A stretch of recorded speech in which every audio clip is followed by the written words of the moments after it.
Okay. All right. Wow. Testing test widgets and such.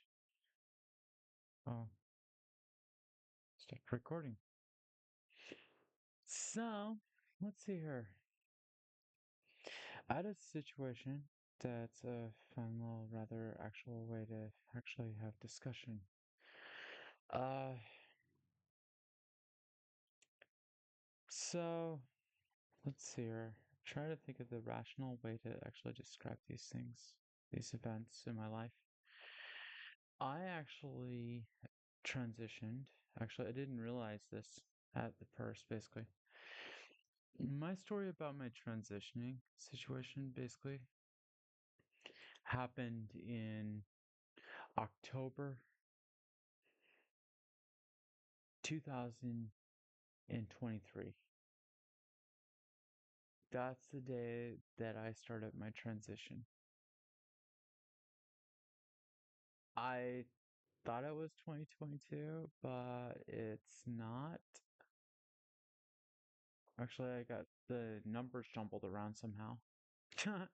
It's a really crazy situation to actually get them jumbled around for me. So I guess a terrible mathematic mistake that was made for me. Uh, October 13th, 2023, um, on the 13th of Friday, is when I actually started my hormone treatment too, as well. And the funny thing is that I was actually technically into my hormones for, I came to a grand total of, from actually just thinking about it, because ever since then I was trying to figure out why is it 1 year in my head.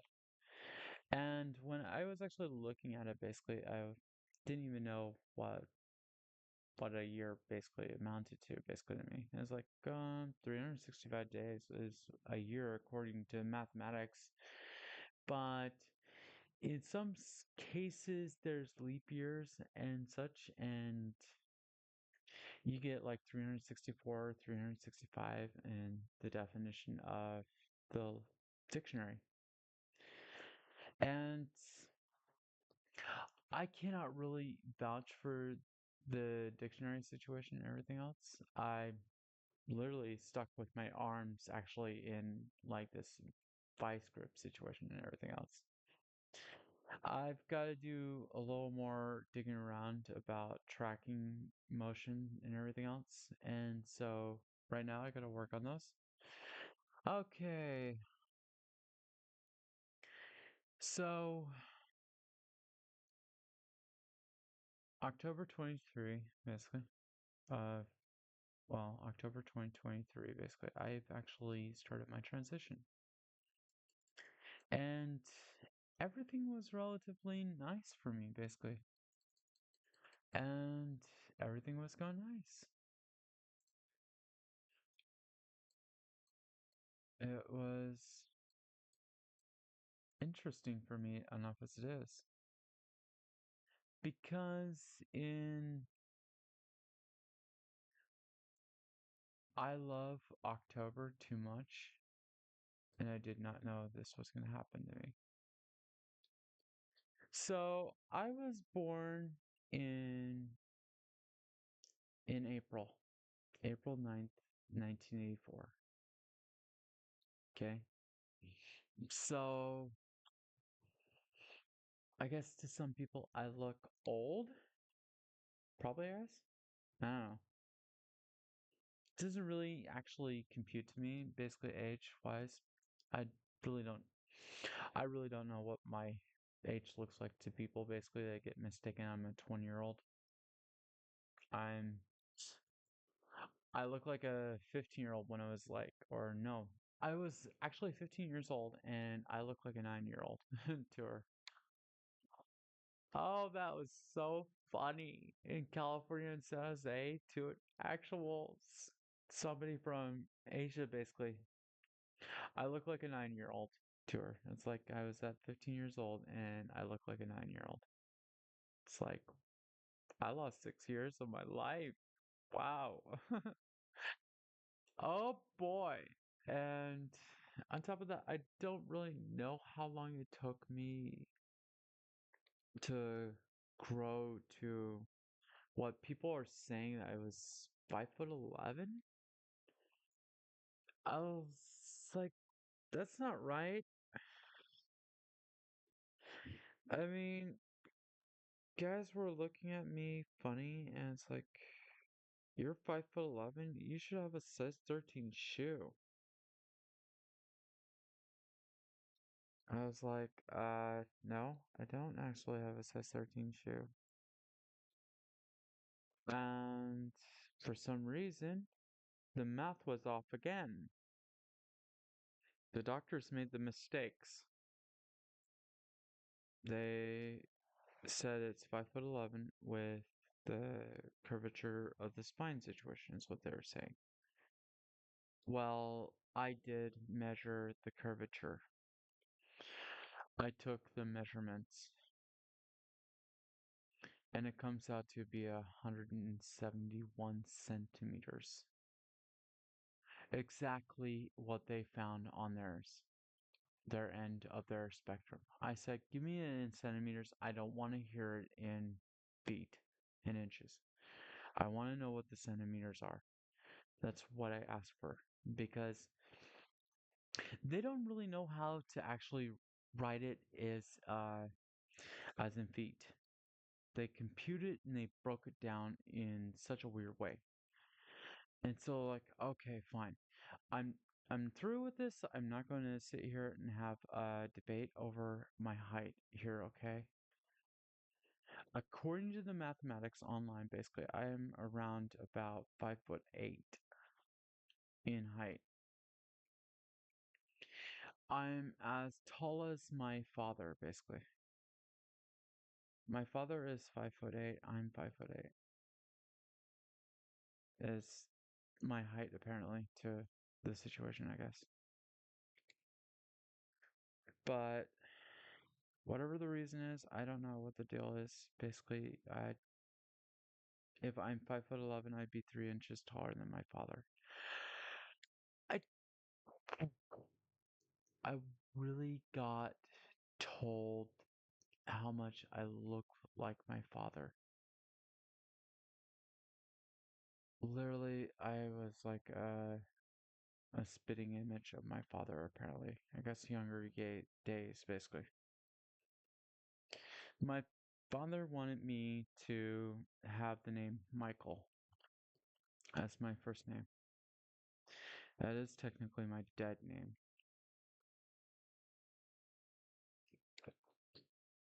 And why would I bother actually talking about that? Well, it bugged me a lot when I was a kid growing up. And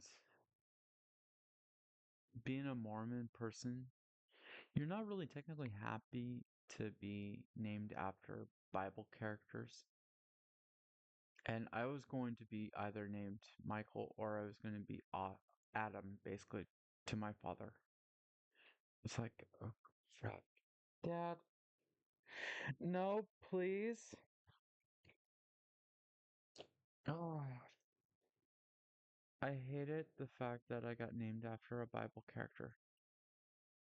I get it that my father went on trips to across the sea, long trips to be not really talked to, basically. My father, during that time period, was actually in the Army Ranger. My mother really never really wasn't too honest with the situation. And there are people that apparently went to that saw hmm, that saw combat. Hmm. My father, I don't know whether or not saw combat at all. It wasn't a discussion at the table. All I remember about what my father's actual responses to the whole situation is he was frustrated, very frustrated a lot. My father was actually frustrated with my mother, and my father was actually technically trying to ascend in the military ranks. My father actually shoot, was trying to get into a captain position, I think, or lieutenant position at the time, I think. I think that's exactly what was actually technically taking place, basically. My mother's actual stories weren't really too grand to glean for my father's sake. So it's kind of like actually hitting between my parents, basically, whether or not they want to talk. My father doesn't love to talk about his days in the army really that much. It's like short and sweet and it's gone. So my father doesn't actually love talking about the actual things and everything else in his life. And my father actually despised actually having conversations about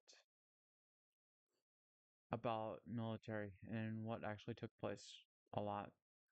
All I could recall back then from 1984 was that my father was actually trying to trying to figure out what was working out.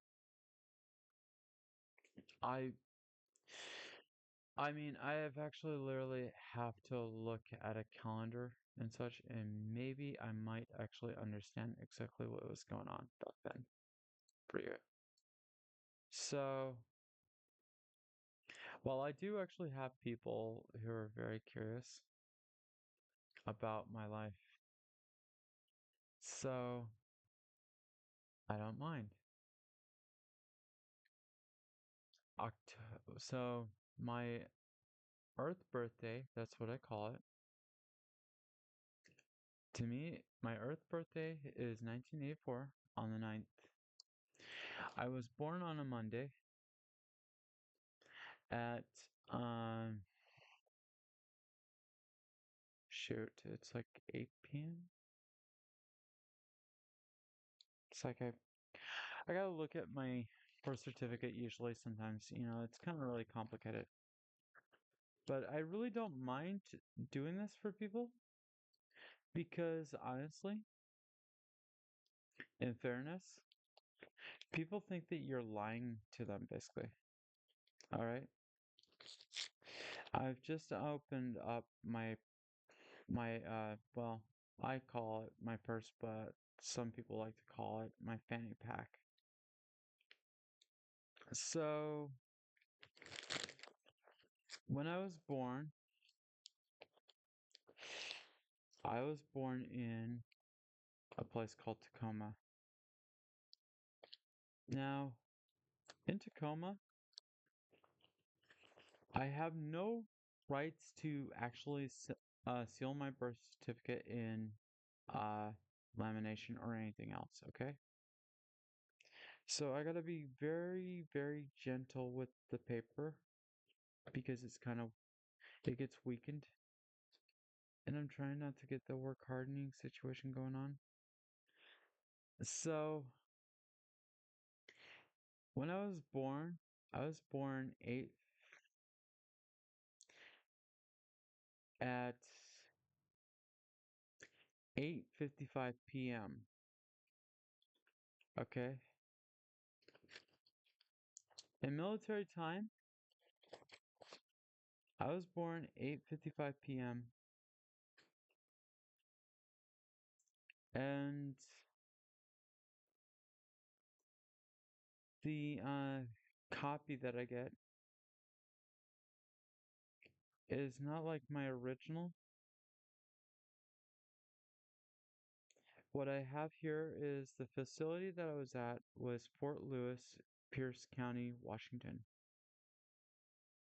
And Madigan Army Facility Center. Okay? If people want to do horoscopes, cool. I'm down for that if that's what you want to do, okay? I I don't really mind at all. I'm actually pagan basically and it doesn't bother me. If that's what you're interested in running your horoscopes and everything else, okay? I I don't mind, okay? I really don't mind that at all. What I do mind is that if you use that stuff, that information for your gang, then of sorts basically to go create havoc. I guess I know that my friends are going to know about it, but I'm doing this personally out of my grace right now. I'm trying to be open. I want people to understand what I had to go through with. It's not very peaceful at all for me. My past experience is relatively hard and rough on me, basically a lot. So, when I actually start talking about my history, I'm going to really try my hardest not to fall to pieces, basically, a lot of things that actually happened to me. So, the things I want to be honest about, the fact is that when we use technical terms and such inside of science, we use the technical terms of genitalia. We have a discussion that males actually have a penis and females actually have a vagina. I was born with what in science books calls a penis. Okay? I I really wasn't really technically happy with seeing it at all when I was a kid. I didn't really like it. And I had an incident where my father, while I was actually urinating, my father plops into the restroom. My father unbuttons his he unbuttons his actual the top of his pants, unzips his zipper. My father's penis was right close to my face. I saw his dick right next to my face. I was like really mortified and aroused at the same time. And honestly, I was really confused. I was really confused because I actually saw his penis. The people in the Church of Latter-day Saints think that it's normal for little boys like me, basically, to be in a locker room, basically, or somewhere, basically, with public shower situations. I was not safe with the fact that I had an attraction to my father's penis at the time. Right next to my face, I was instantaneously attracted. And cruelly beating myself over the fact that I was attracted to male genitalia basically at the time. It frustrated me a lot. I I had a lot of problems. I couldn't rationalize why I was actually that attracted to him. And then, oh, I'm gonna say like right around 1985. Uh, we're or so I think. I think it's like well, from what I know about round about 1985 or so, I think is what it was. Because it takes a year and you get my brother who was born.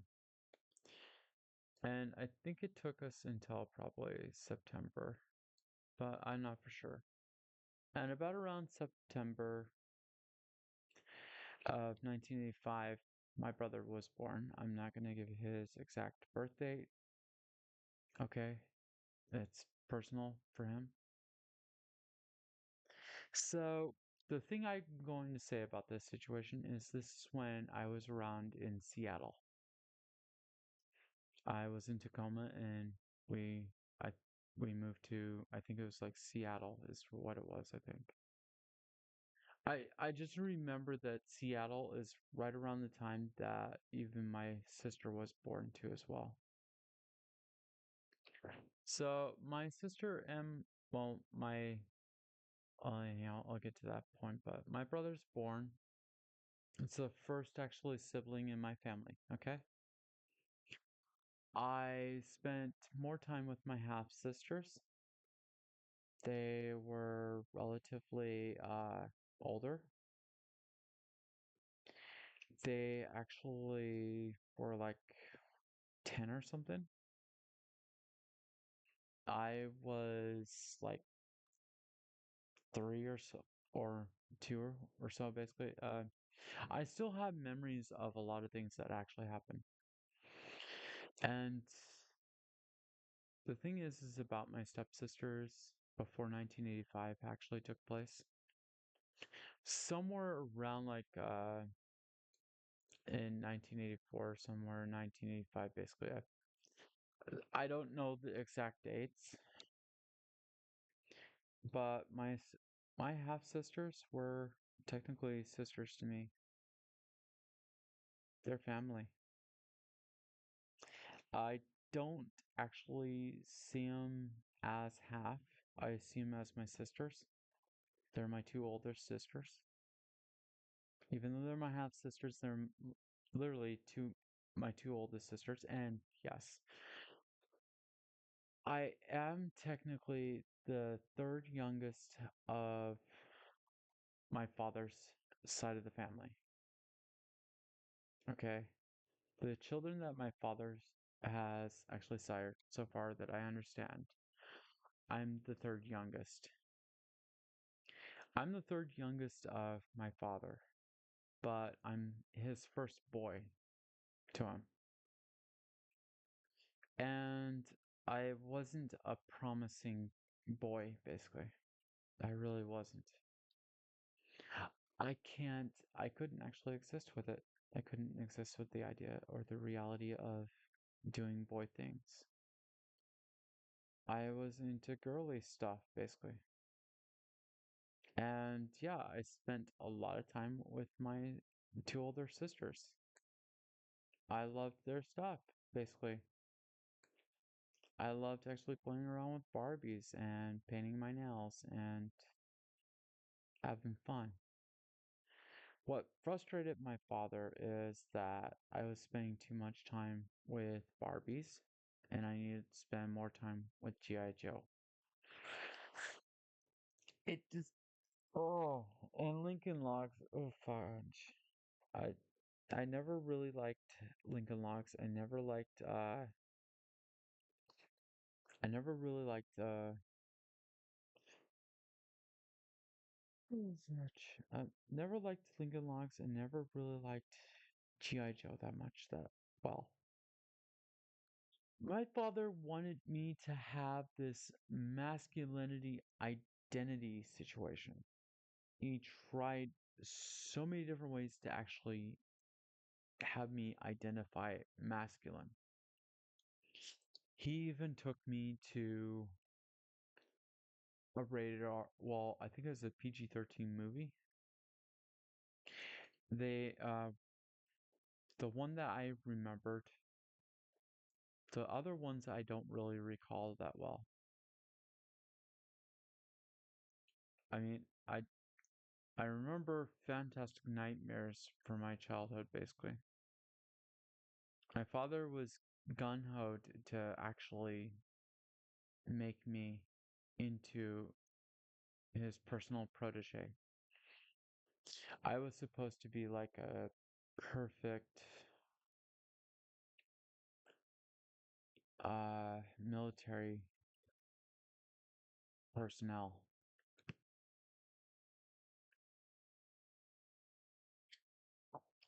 I couldn't do that. I wasn't going to sit there and I wasn't going to take up arms. Sorry, Dad. I can't do that. I'm not into military stuff. I refuse the military because I got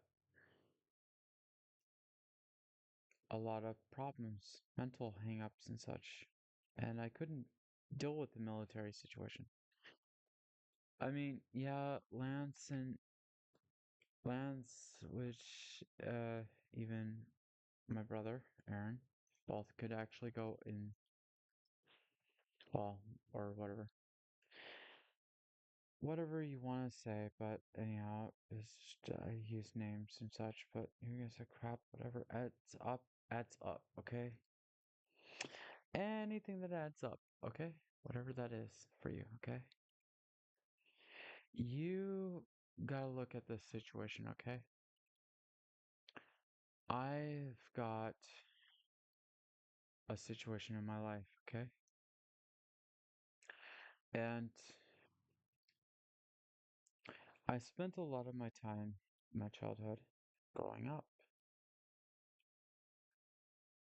And a lot of problems have risen. I think I was like 2 or 3 years old, okay? And for some reason, I remember the first time, I think it was like around, think it was like 2 or 3 years old. There was some sort of point or time, but all I remember about my childhood situations were what my parents could say about the places. Because my mother used to say Tacoma instead of Tacoma. She used to say Tacoma instead of Tacoma, and I got rather confused as a kid, basically. When I was about like 6 years old, I went to my teacher in first grade for the first time and said, "I'm from Tacoma. I'm from Tacoma."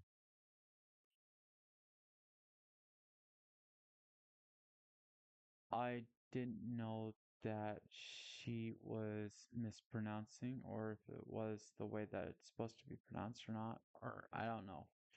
It's Tacoma, and for some reason I probably might have misheard or misunderstood Tacoma. I literally just I had a problem.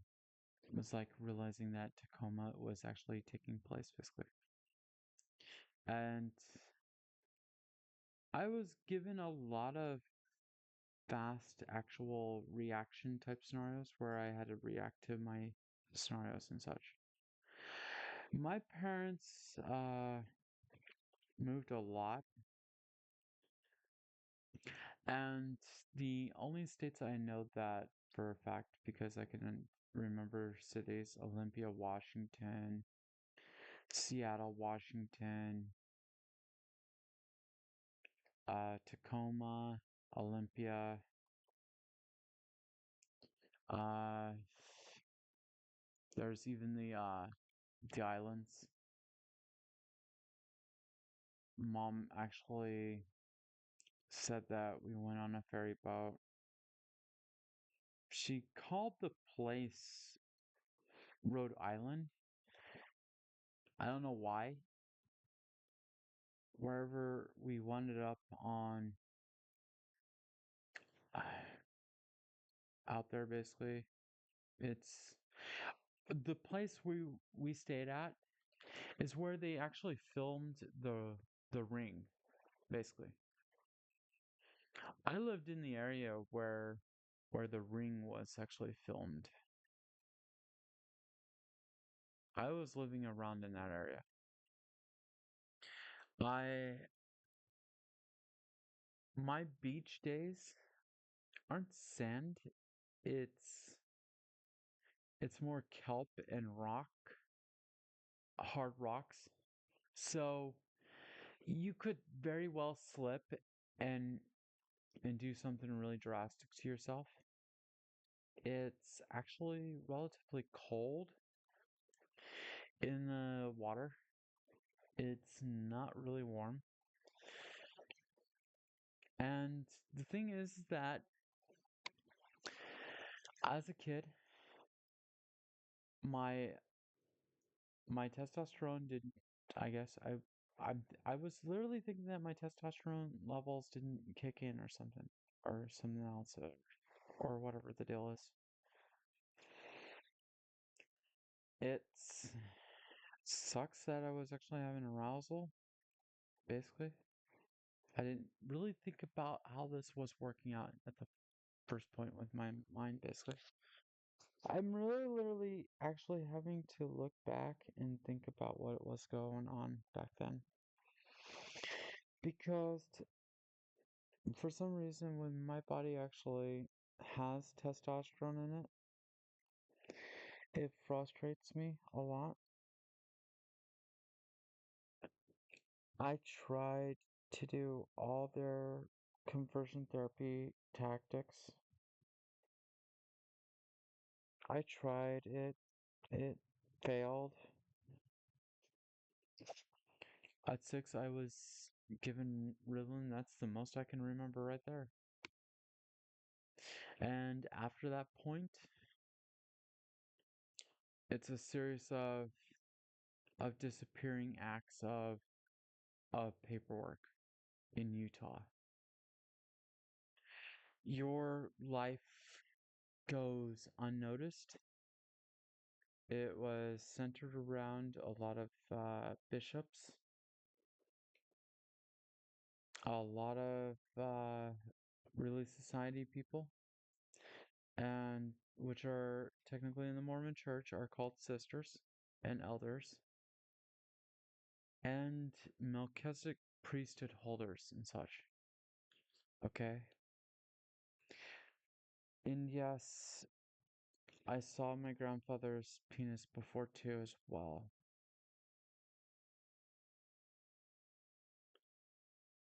The locker room or the places I actually had to undress and everything else was really driving me nuts. I did not know how to handle it. I had a problem with it basically. Being in the boys' locker room,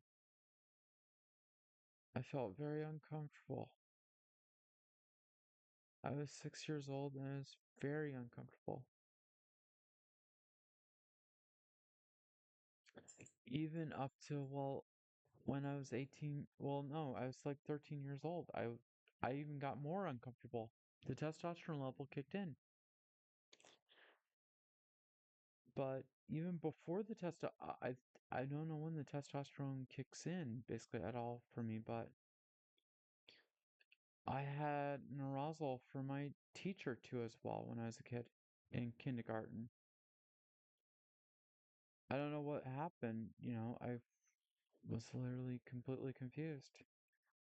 I was aroused by guys, I was aroused by girls, and then I got aroused by friends in my classroom, cross-dressing.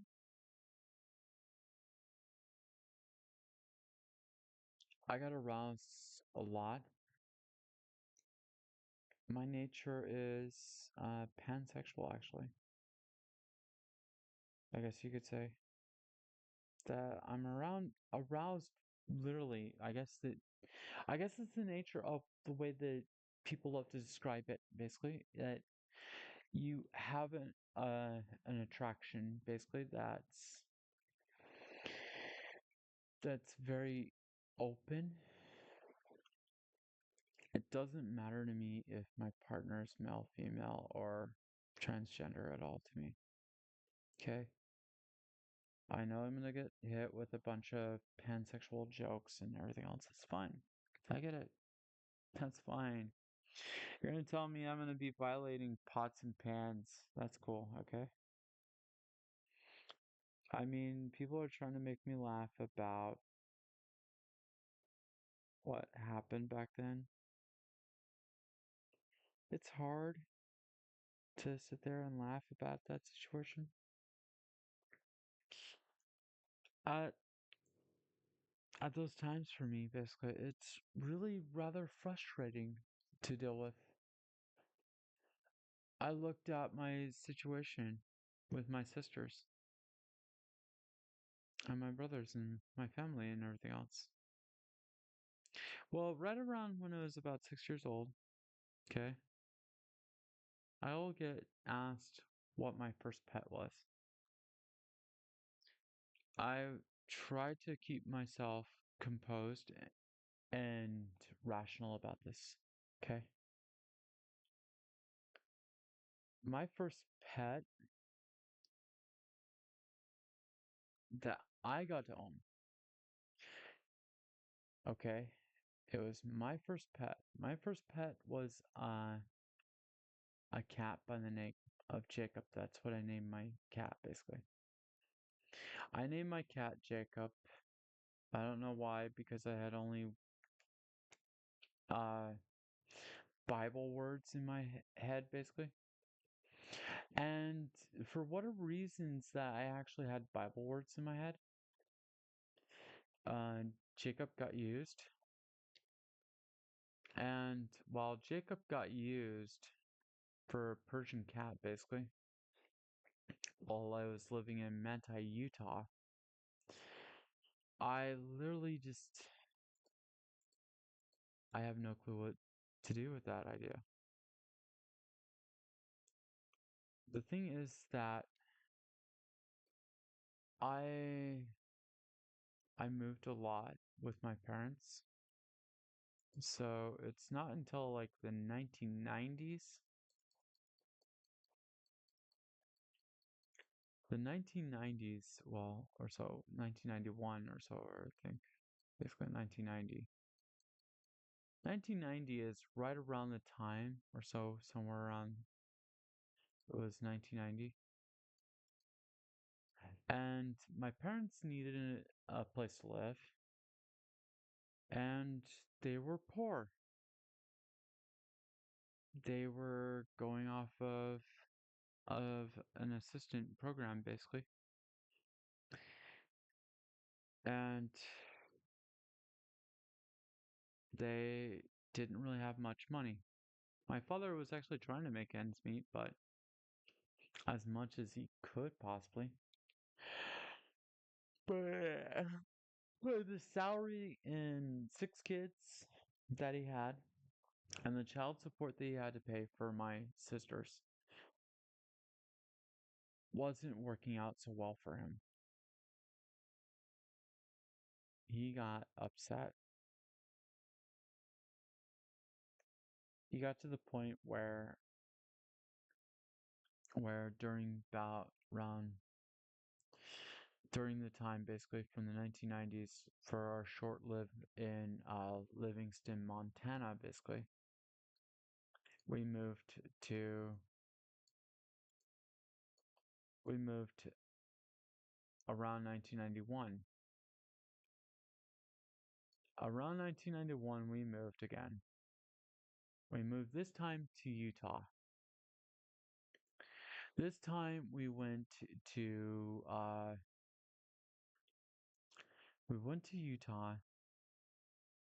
and we went to live there because my mother, my grandmother, my mother's mother, basically, and her parents lived in Utah, of all things. Typical Mormon situation. Ugh. So, I'm just actually jotting down the situations. So, in Manti, well, or so, later down the road, basically. So, somewhere around like the 1990s, well, 1991, basically, my mother actually gets to a situation, and my father was ecstatically upset. He and my mother actually had lots of arguments while I was a kid. And you can hear the screaming, you can hear the sexual pounding on walls, and our walls are thin, and it was rather uncomfortable for me as a kid. The walls were thin. It can happen to it can happen to anybody, and it can happen to me, or well, happen to anybody basically. My parents didn't really have the finest actual living conditions. So, right around in 1991, we moved.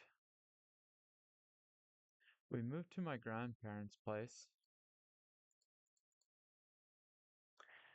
All I can remember about what my mother said about the kids basically is er, how we were born every time. Mom said that every time that we were born, we were like a year apart from each other. That's what she'd say. But at the time, my mother was actually carrying my brother, my baby brother, basically. The final sibling to my mother's uh, family tree situation. I've got terrible situations about around that scenarios, but the thing is that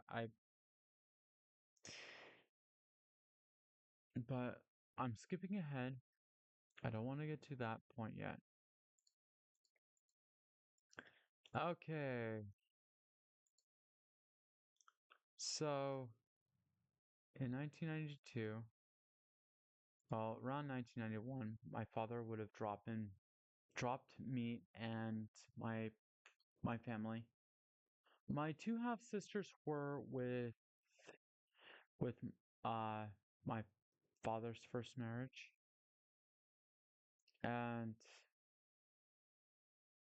she's actually, I guess, well, part of my situation basically. Uh, the thing is that a lot of my family members say they're starting to pass away right now these days, or relatives and such are passing away. So, not aside from the point, but anyhow, so the thing about my childhood is that while I was growing up in a Mormon small town area, everybody knows your business. They call out the wards and everything else and talk about hunting. I had no clue what hunting was. The kids look at me funny basically because I was sucking on my index and pointer finger on my left hand. I think that's what it was. I think my left hand actually was my two fingers. My left hand was actually where I was sucking at. I was really trying really hard, a lot, trying to stay comfortable. I had a really big time problem. I was told when I was a kid, basically, I had I had bathroom incidences where I crapped my pants a lot. I didn't really understand why that actually took place or why it happened. Some people, like my stepfather, speculated I was sexually abused by somebody. I'm not for sure precisely, but I don't know how I was actually sexually abused, but I don't know. I really cannot actually understand, but all I know when I was a kid, basically, there's a part of my life that I can't really remember at all. It's like everything is gone or something. I don't really recall it or something. It's like it never existed basically to me. All I know is that I had problems with going to the bathroom properly, normally. And I didn't realize it that my father was taking me on these long trips and such. But for whatever the reason was that I actually had a lot of actual problems at that time is unclear to me. So, trying to remember these years in 1992, okay, my brother would have been born,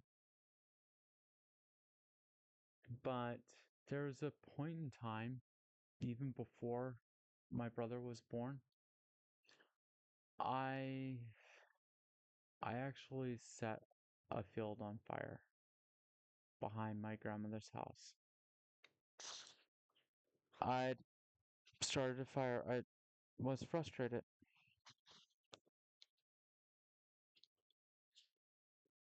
I was frustrated at my father.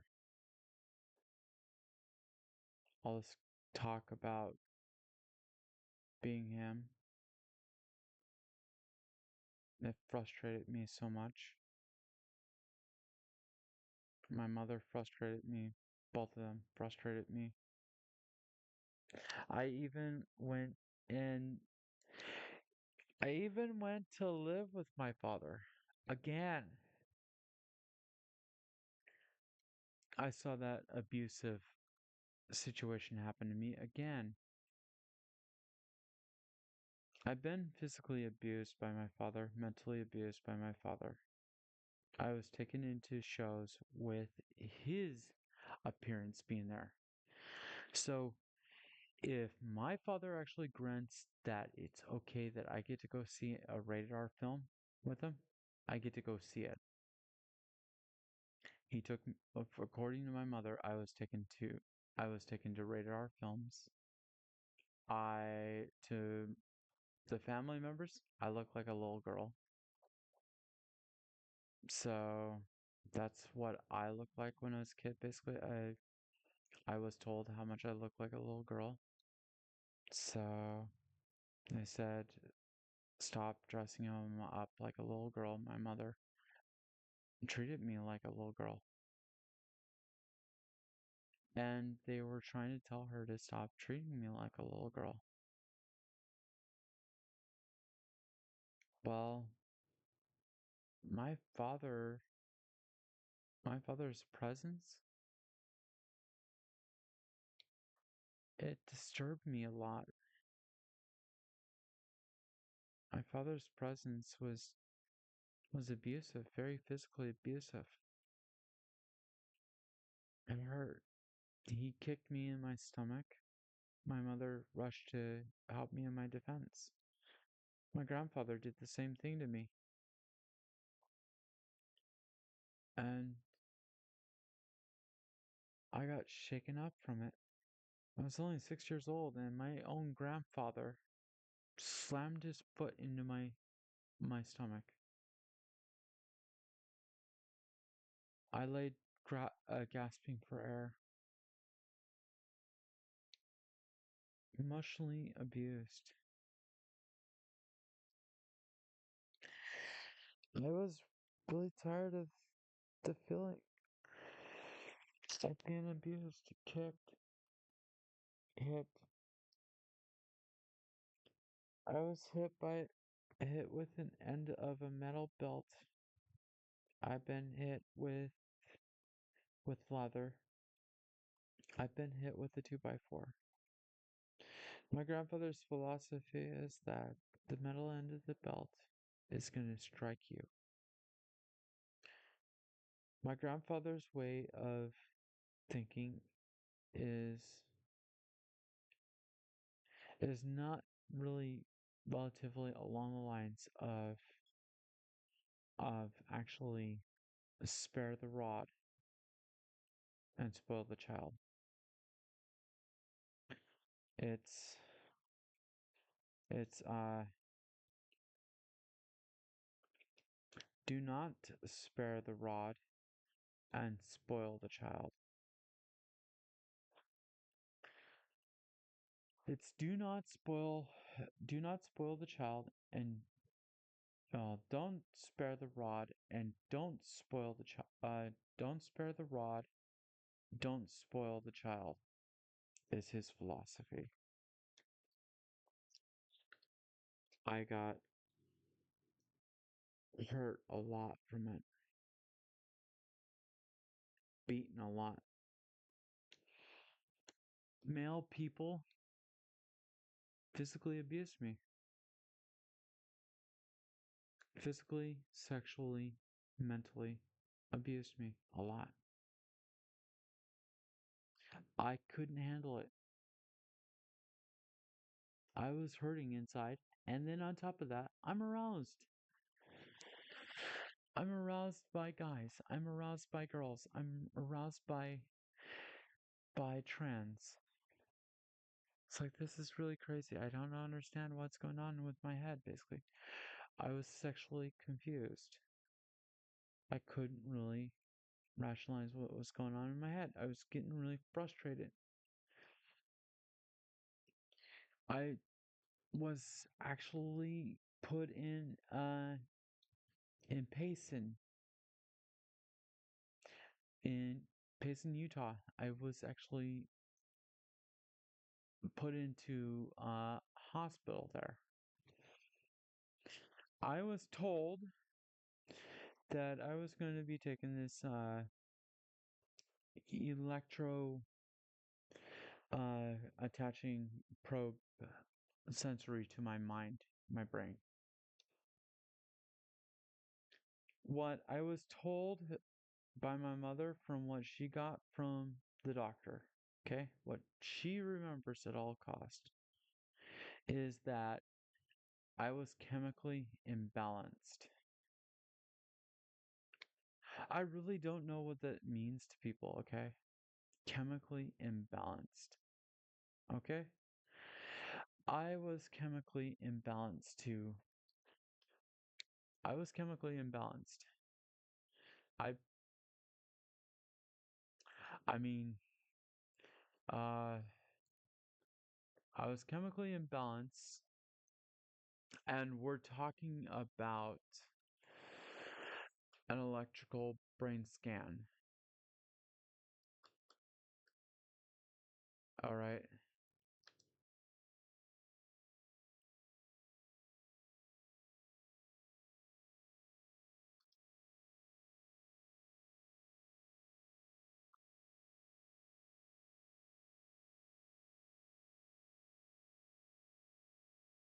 So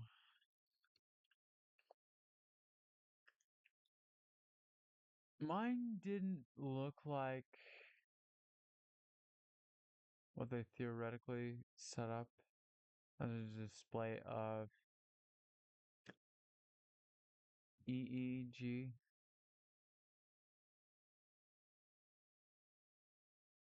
So electrical activity of the brain. The it wasn't nothing like a cap that you put over your head. They stuck the stickers, and so really it's I guess a modern version of it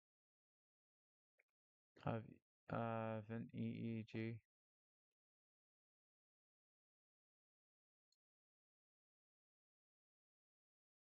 So,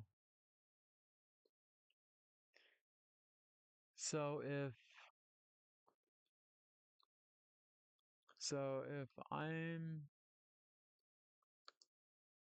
chemically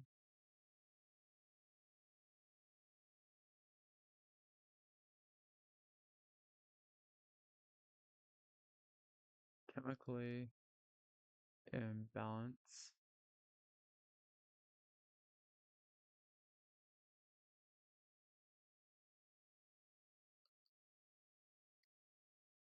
on EEG, or is it ECG? Okay, ECG. Huh. Well, I guess we'll see which one it is. A chemical imbalance is a broad term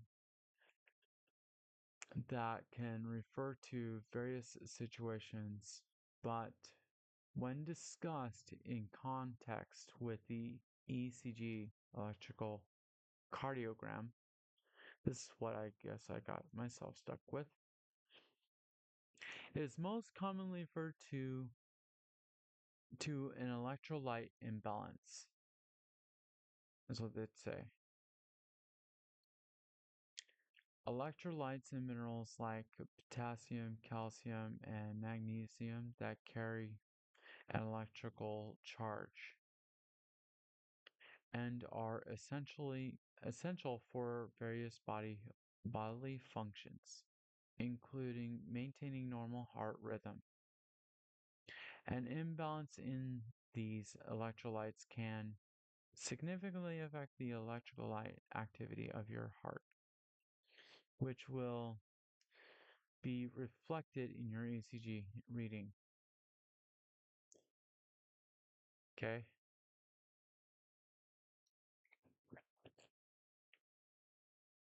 And the thing is that's what says for the ECG. Okay?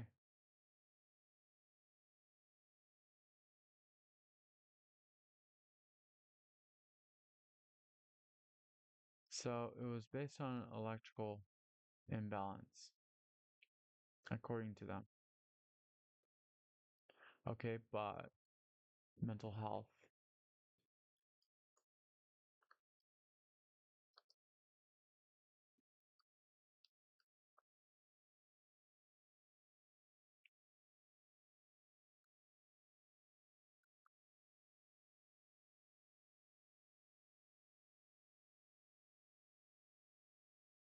I don't. Some days I look at Ritalin and I don't know how to spell it so well.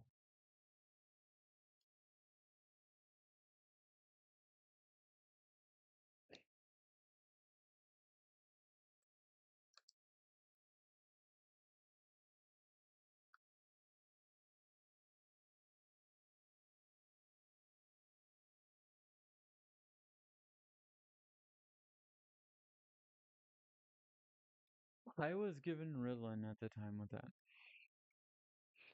Ritalin, also known as the generic name for meth. Uh, shoot, methylphenidate.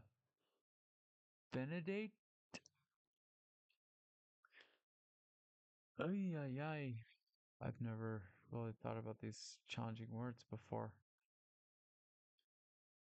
Usually, it's a central nervous system, CNS, stimulant primarily prescribed to treat two conditions: attention hyperactive disorder and narcolepsy. Okay, here's why you have been prescribed. ADHD is a mental health condition that makes it hard to pay attention, control impulsive behaviors, and regulate activity levels. How Ritalin helps is what they love to say. What actually happened to me with Ritalin, okay, a claim to the actual serious situation that wound up actually happening. So, important conditions. Individualized treatment and effectiveness of Ritalin can vary by individual and specific dosages and such and so blah. Potentially side effects that, like medications and Ritalin, will weaken all dizzy, nervousness, insomnia, loss of appetite, stomach pain, headache, dizziness. In some cases, a serious risk of can occur, such as heart problems. I couldn't breathe so well either, too, as well. Uh, and painful erection. Hooray.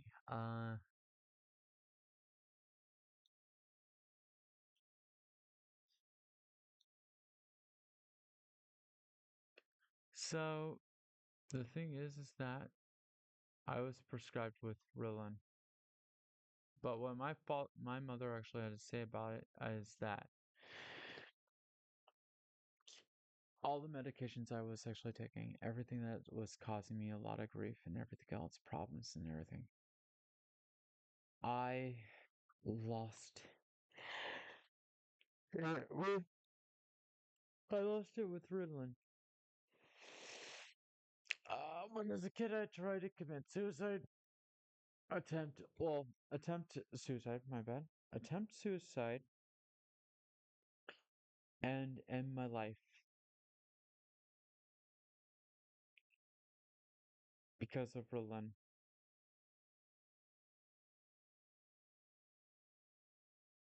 I'm too mentally strung out that I can't even tell what actually took place those days, basically, so much. As the fact is, people that hurt me, there's various memories and flashbacks that come back. There was a lot of that mental medication in my diet. And the thing is that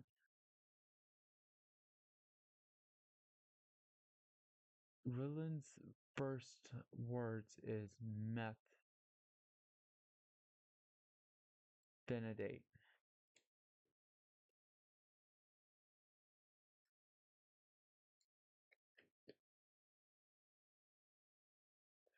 So I got a question about methamphetamine.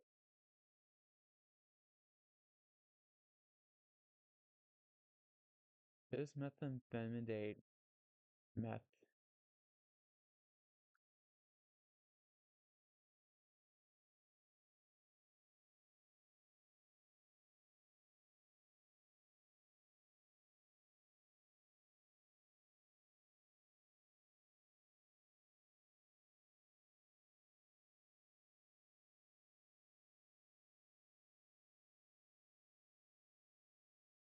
Is methamphetamine crystal meth?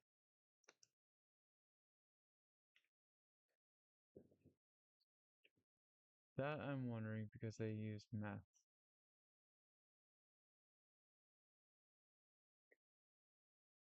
So we got a methanol, methanol or something.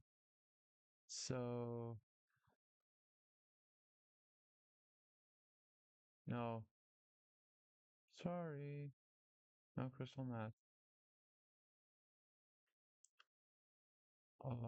Although both are stimulant drugs affecting the brain. Here's why they are different.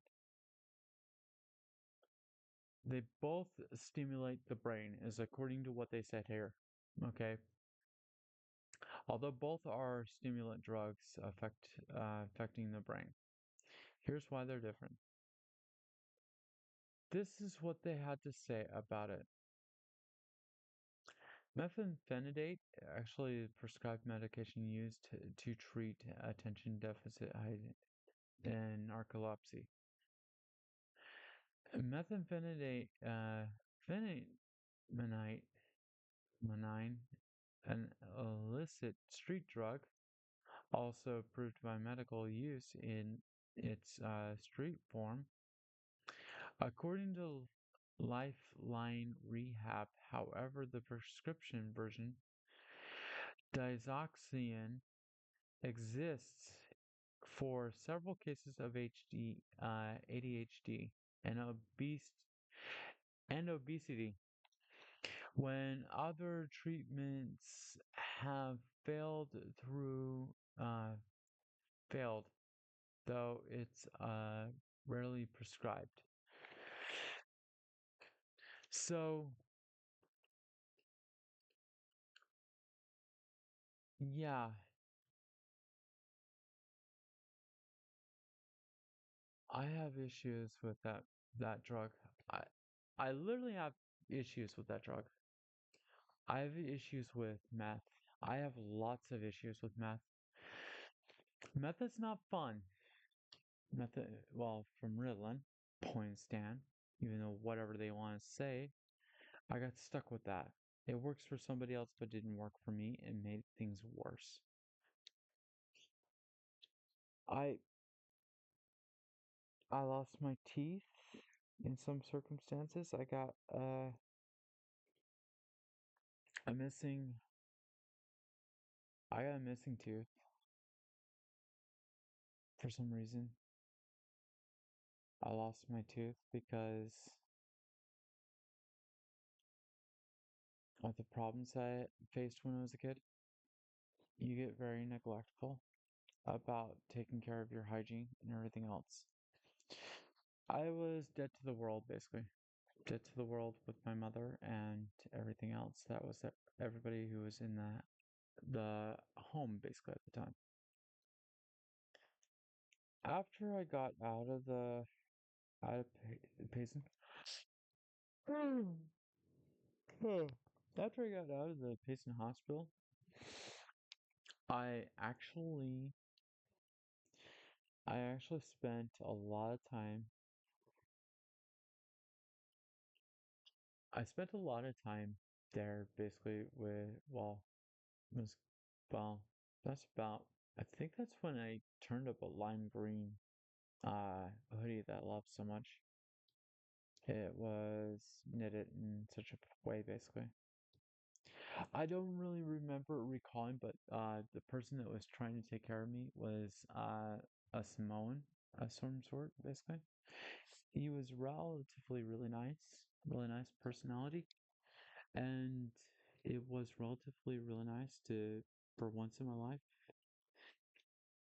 have a really nice person that felt like a really nice male model to me, basically. But by the by, best, but I'm sorry to say, I'm realistically not heterosexual, and I had a lot of gender dysphoric issues too as well. I really had a fun fit with that. Growing up, it caused my sister issues, my younger sister. It's kind of like actually what happens in Priscilla, that I did the same thing basically. I went after the female swimsuit so badly. I went after female clothes basically. I literally went out public dressed that way. I felt more happier to actually be in a swimsuit, a girl's swimsuit basically. I hated boys' swimsuits. I got really upset in my mind. I really didn't really like going into the boys' locker room. I really couldn't stand it. Every time I was in there, I was frustrated. I was like, this is really annoying. I'm in a boys' room and everything else. Like, trying my hardest not to look at everything that's inside there, and yeah, my eyes wander. And I was really, really confused. I was really aroused by them. And it's not about that I'm a gay person. It's just my nature is. It was really confusing. I loved guys and then I loved girls and then I loved transgender people. I didn't love actually being a boy at all. I really hated that life basically. The life of being a boy really hurts a lot in my head basically. I really didn't like growing into to testosterone levels and everything else. That's a frustrating point for me because you're given I was given a lot of mental medications to crack this issue. The issue I was facing, the uh the mental health service people, even they were trained actual therapists and psychiatrists and such, what they like to call counselors and such. I I was really upset because I tried to tell them I wanted girl stuff and they say that it's for girls. You can't have that. And I got really depressed. I was really upset. I really wanted some girls' clothes more than I wanted anything else. My mother, who was kind enough, she was all right with piercing my left ear, but she didn't want to pierce my right ear, and I was upset. I got one ear pierced, and the minute I walk into school, it's you're gay. Like, I really love my earring. That's the only earring I actually had. I really love my earring so much. It's the only one I actually had in my ear at the time. I was upset. I only have one earring. And I was told by the kids that my earring's in my right ear. Well, my earring is dead right in the left ear, basically, and that's literally stating that I'm gay. I'm a homosexual person, and I'm attracted to guys only. And it's like, no, I'm not attracted to this guy as only. Oh, no, no, no. I'm not attracted to guys only. I'm, I hate it so badly, but the fact is that I find both sexes actually attractive. For weird reasons, I have no understanding of why. I'm taking a lot of my hormone medications, and yeah, I absorbed medicine rather quickly, and somehow I've absorbed a lot, quite a bit, but well, we're skipping ahead too much. So back to the story. So the thing is that with me trying to stay on track in here, basically, want to not get side noted. So while I was growing up, I started a second field fire, basically. And that was near my other house. Second and final arson act of my life. as a kid.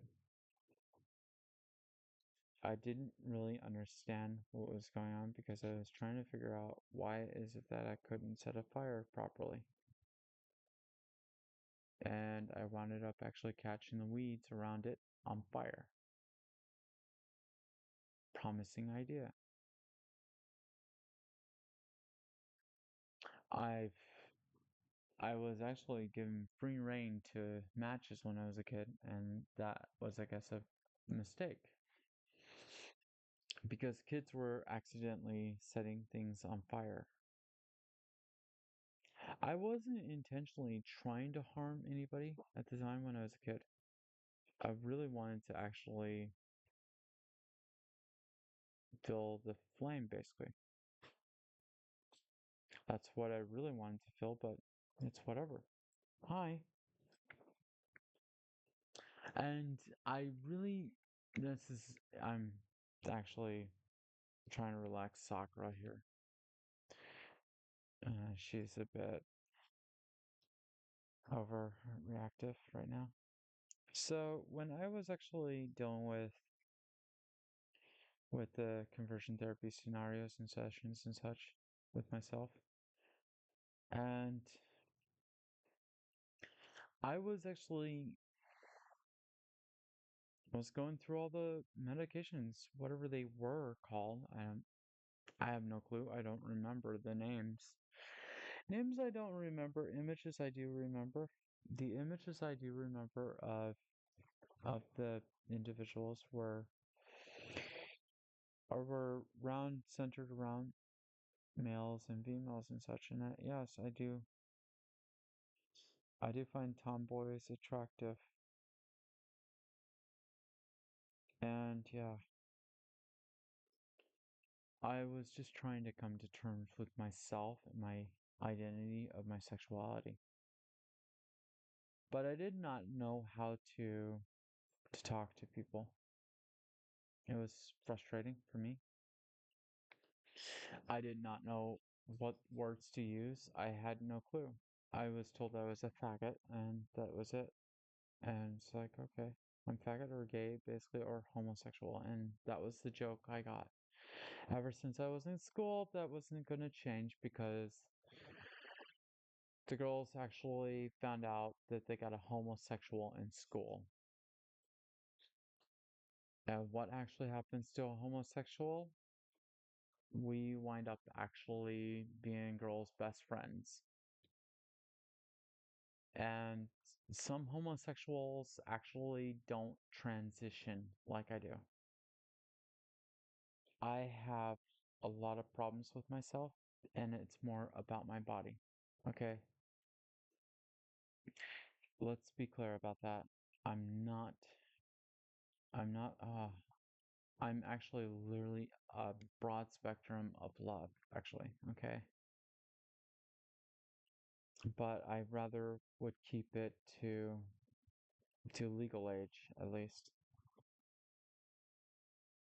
I think that that's probably the wrong words to say. I do want legal age people, 18 years and older, that'd be fine. Perfect. Okay. As long as you're a consenting adult, okay, that's fine. All right. I don't want to have sex with somebody who's too young. As long as you're a consenting adult, then I'm fine with that. What I'm really technically connecting with is your emotional feelings. That's what I find attractive. I get attracted to your emotional feelings, basically.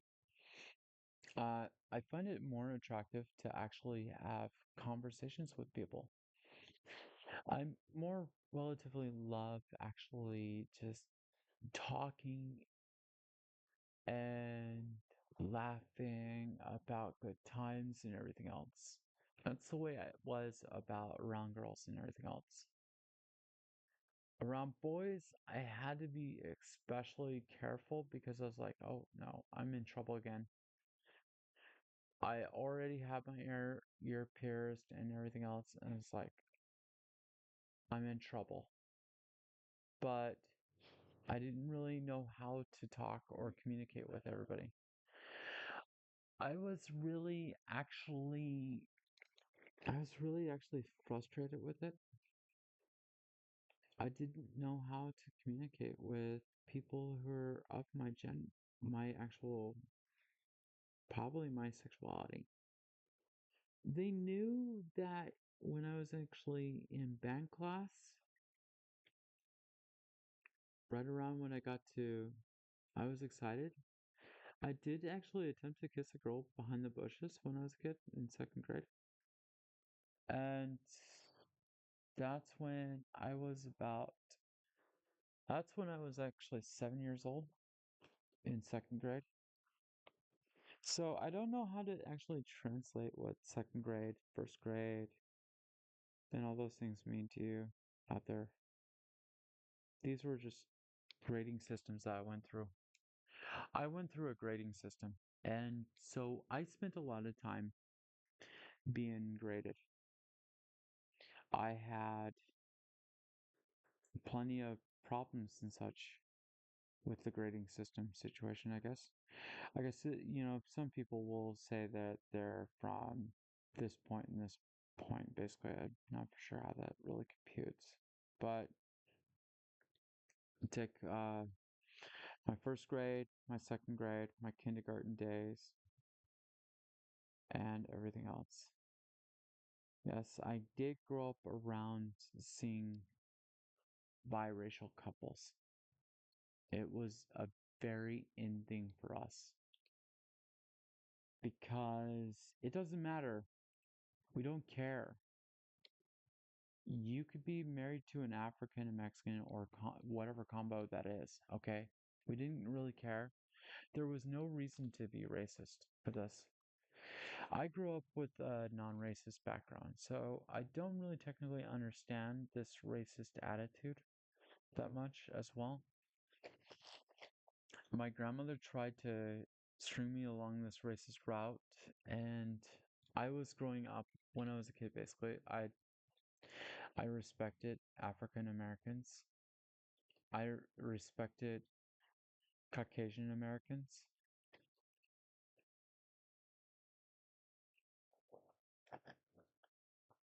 These were the words that I would use. Okay, I don't use black and white. That's an old whatever word for me. Basically, I don't really use those words. I use African American and Caucasian. Okay, those are my general words I use for you. Okay, I don't say anything about white or cracker or anything like that usually. I don't like to say that. I don't like to say nig or neg that much at all. I rather prefer to, I know that what they mean nowadays, but I didn't really at the time basically know what they meant. Okay? I did grow up in California. My friends in the Catholic camp never said anything about it. Okay? It was all about staying within a Catholic situation. And that's further down the road too as well. But so still spending my school years and everything else, yes. There was a time that my grandmother put me out of her home while my mother was trying to work. What my mother didn't realize is that I was trying to trying to tell my grandmother that I needed to go to the other school bus or the kids are going to bully the living daylights out of me. I didn't want to be on the same bus that Tracy was going to be on because she was like my worst enemy in life, basically, almost practically. Her or Rose or some of any of the girls basically started actually giving me problems and such. And it's like these were some of the girls that were really problematic with me, and it's like, yeah, I did have a short, short moment with Rose, but it didn't last very long. It ended really fast. I got dropped really fast. Ever since then, I think the fact is that every boy was on the guard with me and was telling me, ask me homosexual questions and everything else. And it's like, I was getting flustered and I was like trying not to be rude or anything with them or try to agitate them or anything. I had sexual frustrations when I was a kid and it was very frustrating. I don't know how to deal with boys at all. I get around boys and it's like I I get like the look of their eyes all over my body and everything else, and I'm like really thinking that is this individual wanting to make out on me or something? And I was like, uh-oh, shoot. I had a lot of stares and everything else, and it just made me creeped out a bit with with people and of the older generation. I got really creeped out a bit. It it really made life difficult when you're creeped out by things like that. I got creeped out whenever I was in the. I never really loved actually sitting in by a guy in what they called shotgun, which is the passenger seat, passenger seat. The passenger seat was not something rather comfortable for me, and I was uncomfortable around my father. I was really uncomfortable. That really made me the most extremely uncomfortable. My father actually was, it always felt weird around my dad. I felt really uncomfortable a lot, and a lot of things felt really rather uncomfortable for me. I couldn't be around guys. I I got really I got really completely confused. And one day I decided, it's like for some reason I was still being so aroused or something basically. But when I was a kid, I absolutely enjoyed the idea of sticking my finger for some reason I found was actually arousing for me to stick my finger in my anus. And I could go from that point to masturbation, which is where you're using your either your right or left hand to stroke the shaft of the penis. And I didn't know how to do that. It was like rather confusing. It was rather really confusing actual scenario for me growing up. I had no clue how to get rid of this really high sexual urge situation going on in my head. I, it was like I had this load of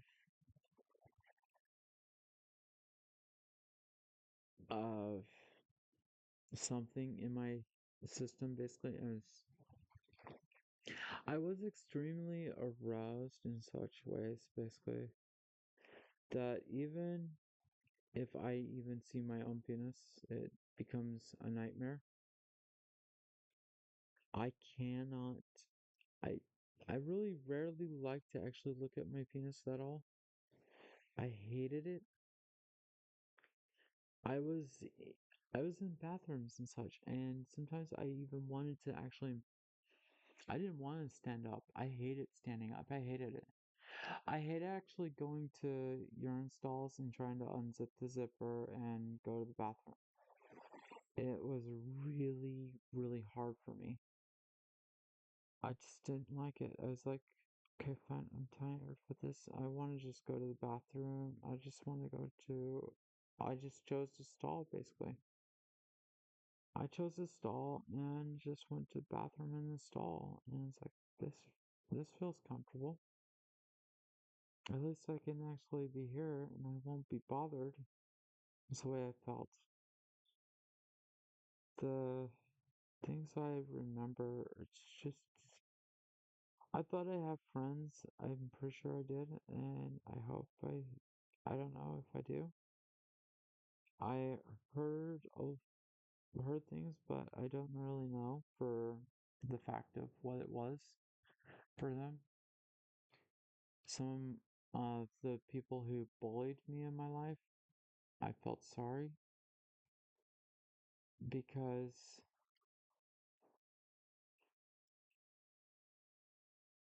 their lives were prematurely ended from work-related accidents. Some of them were still alive, but some of them didn't want to see me. At least, at least some of my friends' actual relatives did actually see me, and they said stuff, and they found out who I was, and it's creepy enough. I grew up, and I still looked like myself from when I was a kid, basically. The girls always looked at me and knew right off the bat who I was. There was no way of hiding me.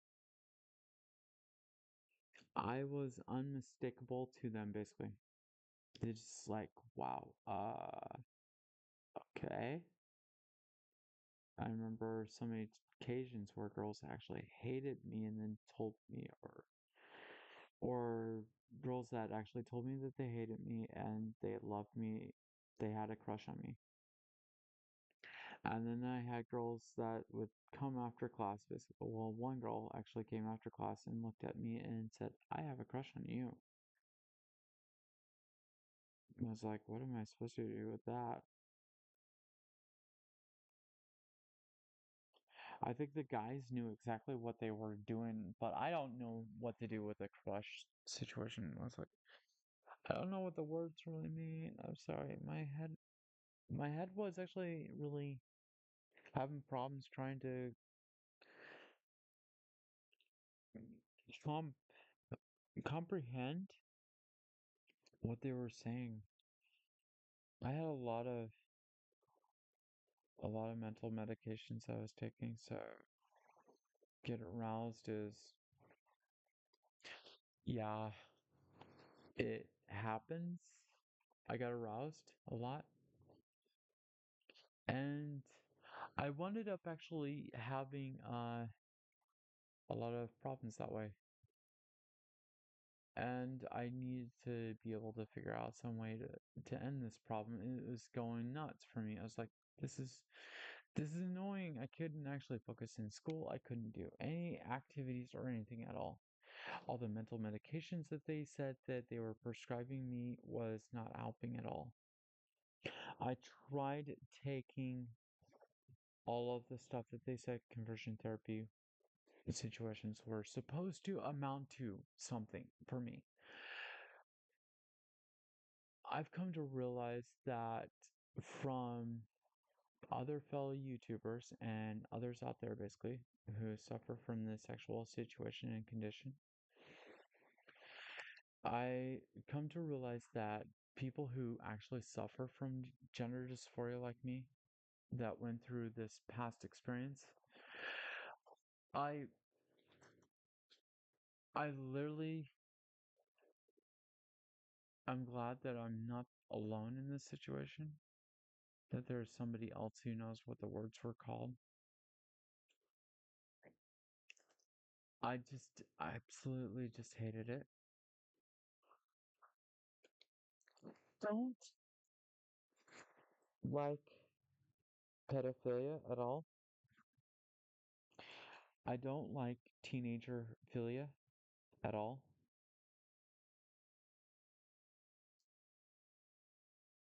Well, or pubescent pedophilia or pubescent aphilia or whatever it is.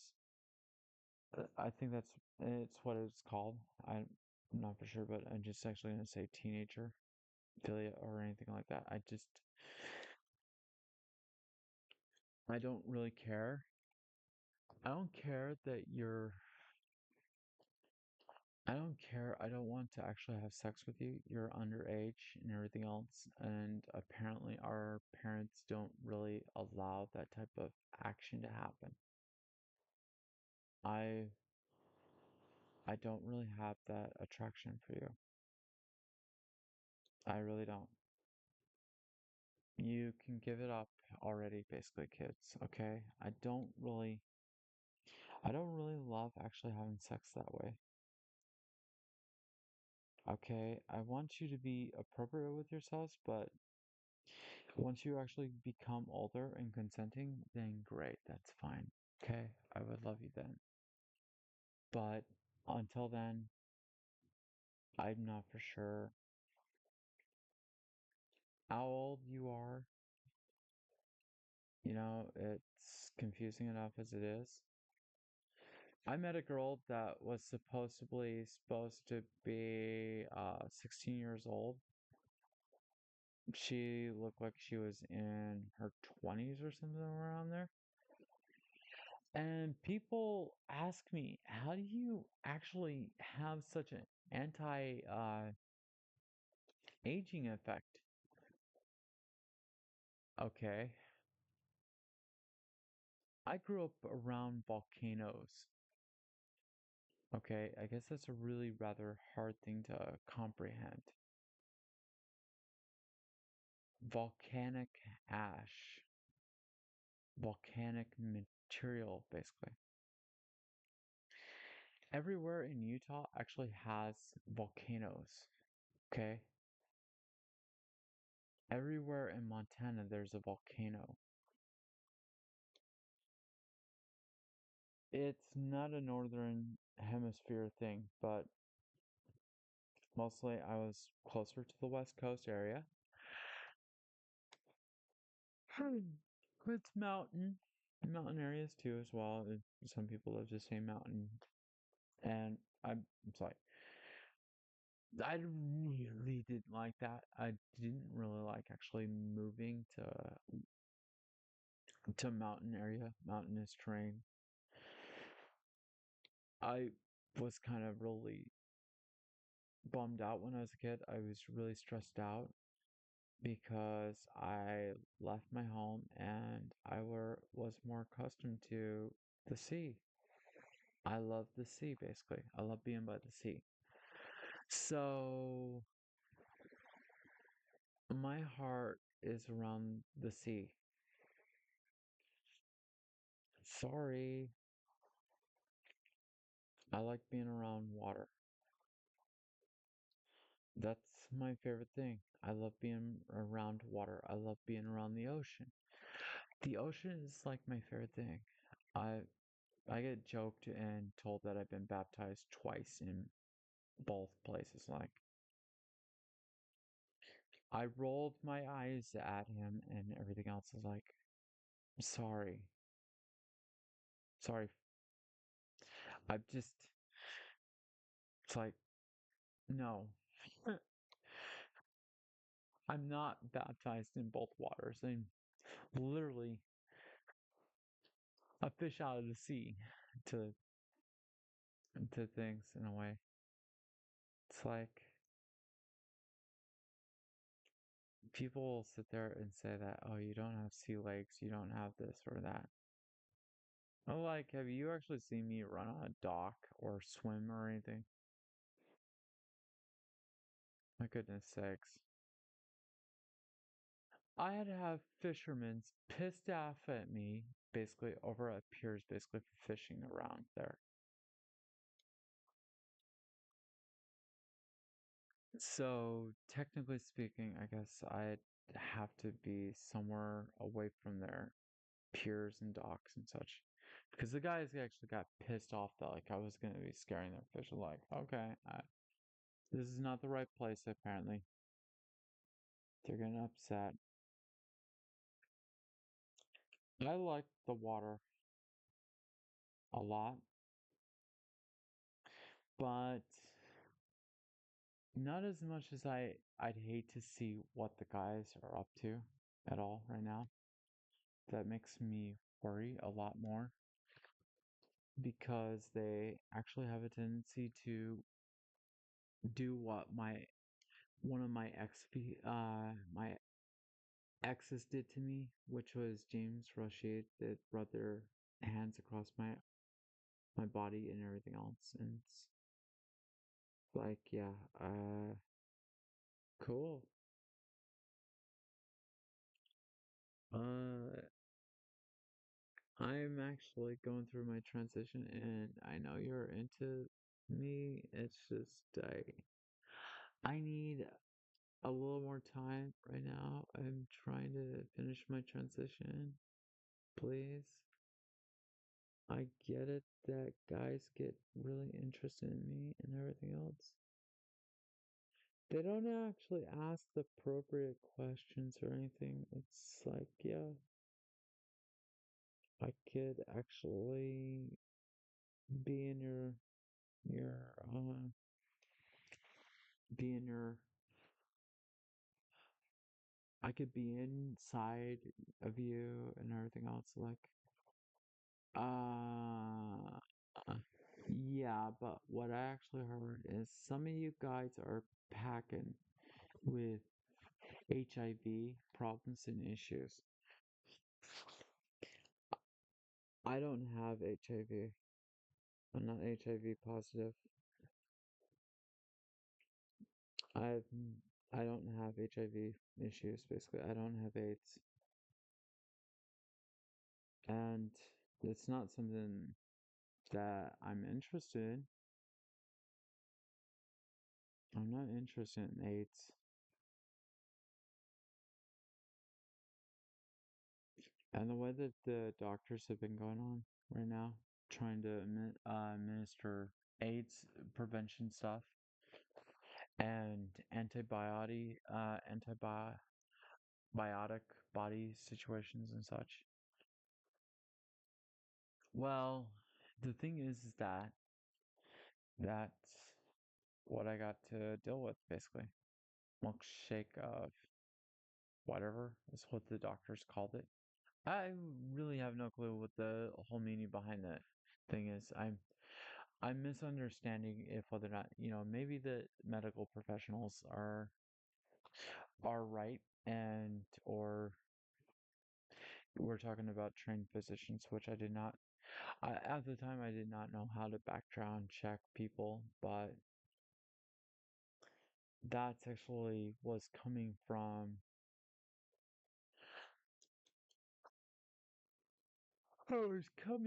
the actual an actual situation of an auditorium that they paid for to have the discussion about how it's unsafe to give your kids the vaccines and such, vaccinations. The parents would give up on the vaccinations and because they feared it caused autism in kids. Well, sadly enough, I've noticed that my problems when I was a kid basically have started rising from that situation. And it's like, oh, really? Where did that come from? this autism situation. I had to get tested for that idea, but the only real reason for autism is people think that you will go back to work. Well, oh, not well. I don't have any plans right now to go back to work. I've been trying to work up the finishing process on my whole entire transition. I cannot actually function inside right now at all. The people there would actually have a field day with me. I wouldn't be happy at all. I would be deeply upset. I try and I try to do everything that people say, but I'm sorry, you're gonna find me whining and crying in your office and everything else. I'll be upset. And I don't want to get in trouble with people. I don't feel comfortable. I don't feel comfortable working for somebody right now. I've gone through a lot of post-traumatic stress syndromes moments, basically, and it's causing me a lot of stress. A lot of the things that actually took place here, basically in Florida, has caused me a lot of stress. And I still to this day, basically, I'm living right now. I think it's getting close to my third year here or something. I think I don't know. It might be the third year of my time here in Jacksonville, Florida. And yeah, it's not really comfortable. It's really one hell of well, it's one heck of a problem for me, basically. I apologize. I'm still trying to learn how to correct my errors. I know that some people stated that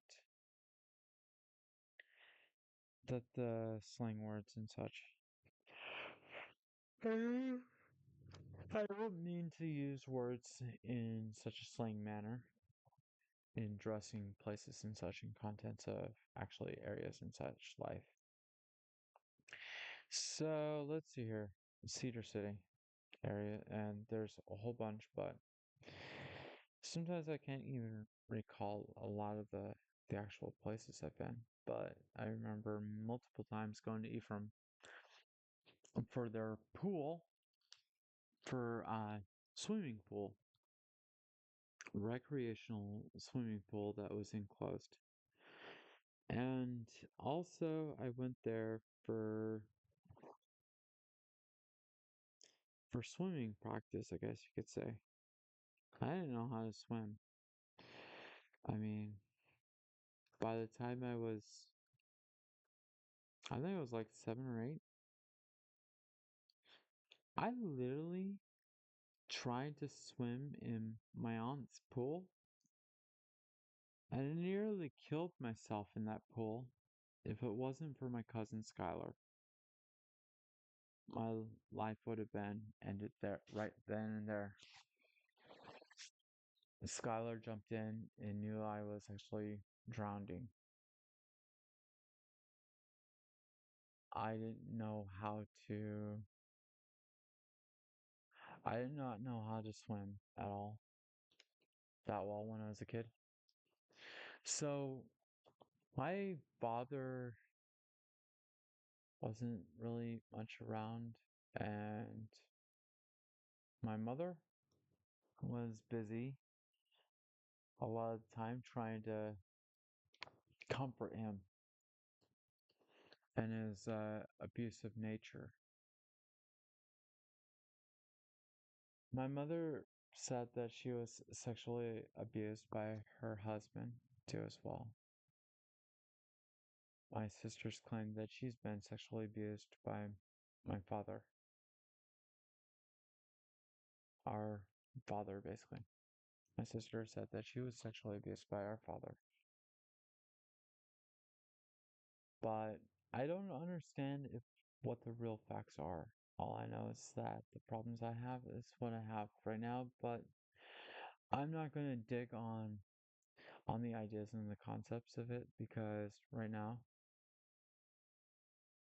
my father is where he's at and he's happy. So I really don't mind his actual existence is where he wants to be at, but me,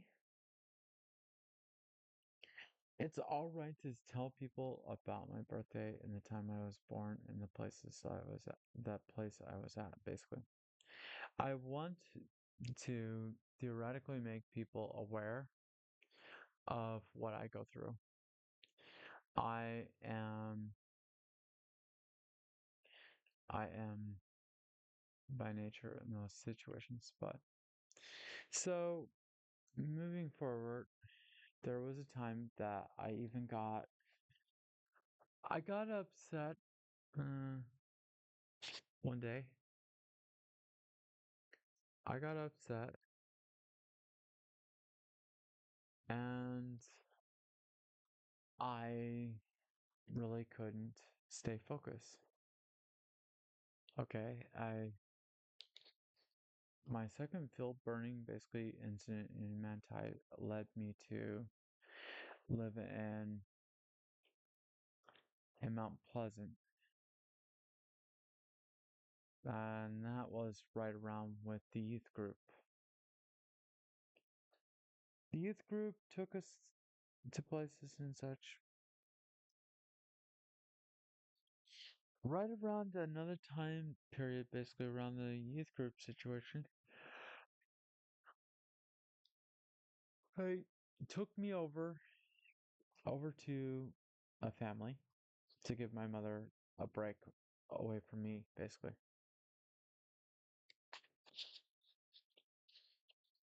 And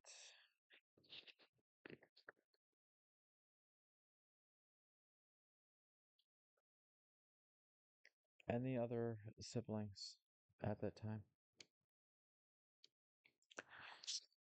They were given a break away from me.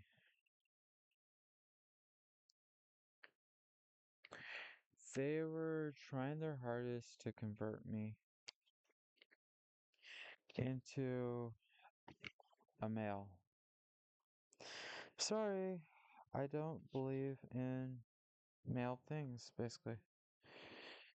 Males do male stuff, whatever that is. I think that a lot of people, I think they do rough and rugged stuff. That's what it sounds like.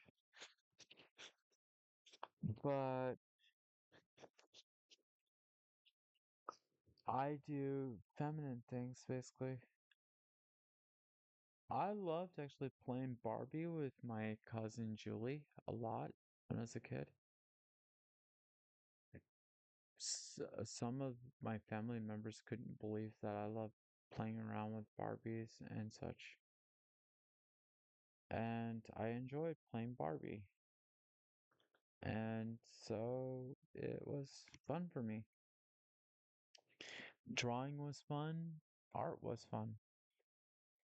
But what I didn't really get into is wanting to go out there and I didn't go hunt when I was a kid that much. I did go hunting with somebody trying to provide that father figure attitude and such. They there were so many situations for oh boy no 6 so 8 years I spent at one point in time and then at around about 14 years old I was stripped from my mother and put into foster care. Even after I was in detention and having problems with school bullies again, still having problems with them. They still see me uh as a trouble, a nuisance. I In the school I was looked at as still a faggot, basically a homosexual person. I'm sorry, apologize. Uh, a faggot usually, in technical terms, actually means bundle of sticks to Europeans. So I don't mean to use it actually in a very bad way at all. I don't intentionally mean it to hurt people. I just want people to be clearly understanding that this is actually what my life was like, basically. Growing up, when they actually use the word on me, basically faggot on me, it's a reference to that I'm a homosexual person to me. Uh, a completely useless thing, basically. I have no use for the human race, basically. And I'm still learning a lot of things, but even somebody who's actually from the LGBTQIA or LGBTQ or whatever, okay? All I know is that the homosexuality people basically had have their moments with me, basically. They get upset. Why can't you just be a gay person, basically? Save our country the money. Okay. Save them the money? Okay. I guess that's how much you put a put on a person's life, basically. It's and everything else. Okay. So it's more of a Republican method, basically. Okay. Mine is costly, and your situation is very okay and open. Okay, I really want to tell people who are homosexual this really bad. I don't like my testicles at all. I dream of those things being gone, and the treatment I got at Planet Parenthood was a nightmare. Even though that person was in training, they were a nightmare and they were upsetting. I lost it. I flipped out. I don't have any medicine still because of that crap. Sorry. The thing is that jerk did to me in here in Florida basically was based on the fact of my insurance and all this negotiation stuff that they wouldn't do anything. I was suffering because the kids were suffering. I was forced to starve my medications. How am I supposed to defend anybody else if I'm going to fall to pieces? What I'm trying to get out here basically right now is I'm trying to tell you that your kids, if they're suffering from gender dysphoria like me, they're not going to be happy. I'm trying to tell you that you parents out there who don't understand anything about gender dysphoria. I'm trying to tell you right now what I actually had to go through with. I fell apart a lot, and drugs will never help me out, ever. I will never ever feel normal again, thanks to all the mental medications I got put in through. I may never actually cope from all the actual stress that I was given. I'm hoping that I can actually change that, okay? I literally am. I really hate the fact that I had to be put in such a condition. Certain individuals didn't actually have to go through this problem. They actually realized that the kid was actually suffering from gender dysphoria. And I get it that you simply sit there and you say that it cost you 15,000, 20,000, $45,000 to your ideas and everything else. You keep on rationalizing this actual debt clock counter and everything else. Our national debt? You serious? Our national debt clock? You're ridiculous. Has anyone checked out that what actually happens inside of what Wall Street did? They got bailed out by the government. Wall Street got bailed out completely. Wall Street, which was a trading industry situation, which would allow owners to have a partner share inside of the company, that they can actually have stocks inside the company. You know what I was actually told when I asked the bank I wanted to actually get stock? They told me this. Do you have $10,000? I was like, no, I don't have $10,000. I can't get stock? Okay, fine. What they honestly told me basically just go get yourself your phone and everything else and you can play the stock game on your phone basically. I was like, okay, fine.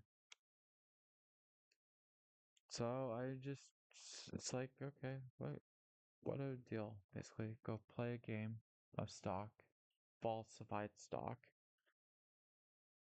No building any currency or anything else.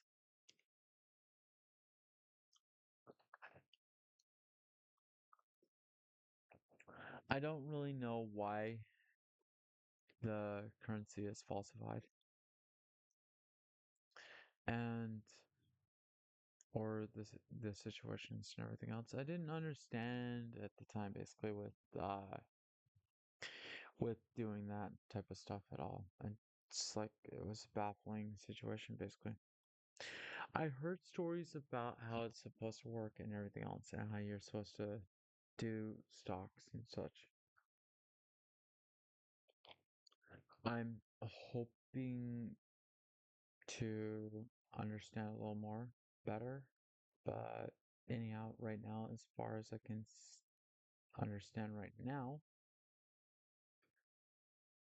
is that I need to actually take a break from spending too much time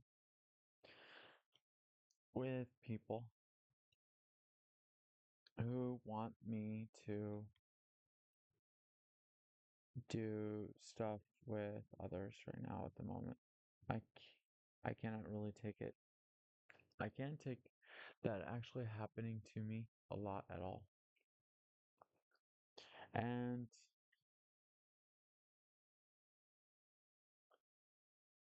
I really don't I really don't find it relatively helpful that I took the medicine and I'm hoping that I will be able to change what's happened to me, change what has actually transpired in my life a lot. I'm trying to learn how to improve my life. It's frustrating. And I'm trying to get out of the sling message department because it's where the whole entire situation even happens in my head. Right now, after saying slang, I just had Def Leppard's song started playing in my head. from slang. Funny enough as it is, that really came in my head right now. So I honestly also have mental disorders and such right now because of the way that they administer the drugs and everything else that never helped me. I took a lot of schizophrenia medications to try to cope my cope with my actual schizophrenia. And my schizophrenia actually goes by a specific name. It's called schizoaffective disorder. Okay? I have schizoaffective disorder. I see things and I hear things. The reason why I do these actual sees and hears is because when I was a kid on the playground, I was actually trying to make friends, but friends weren't really makeable, so make believe felt better. I couldn't do a lot of things that everybody else wanted me to do. I just, I couldn't relax with it and everything else that was taking place. But anyhow, but I don't know what that really amounts to. People like to say but is a lying word. I'm like, really? Why? Uh, anyhow, I did actually have this happen to me. It happened a lot to me.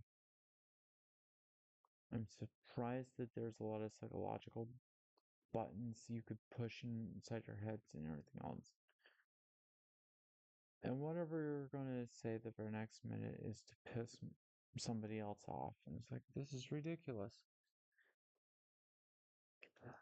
I am not going to go into the other trans girls' departments because it's their life. Okay? That much I know for a fact is their life, basically, but I will use like first names but not last names. So, my first actual situation here is come to Florida, get Baker acted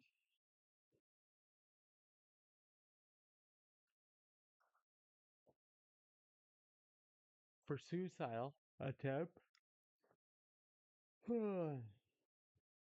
and get placed in jail, stuck in a prison cell, basically. I was 331 days into my hormone treatment, and it ended because I moved because, well, stubborn situations that I thought was helping my roommates. And so I was like, okay, I'll move to Florida basically. I don't have I didn't understand what was going on and I lost my housing choice voucher.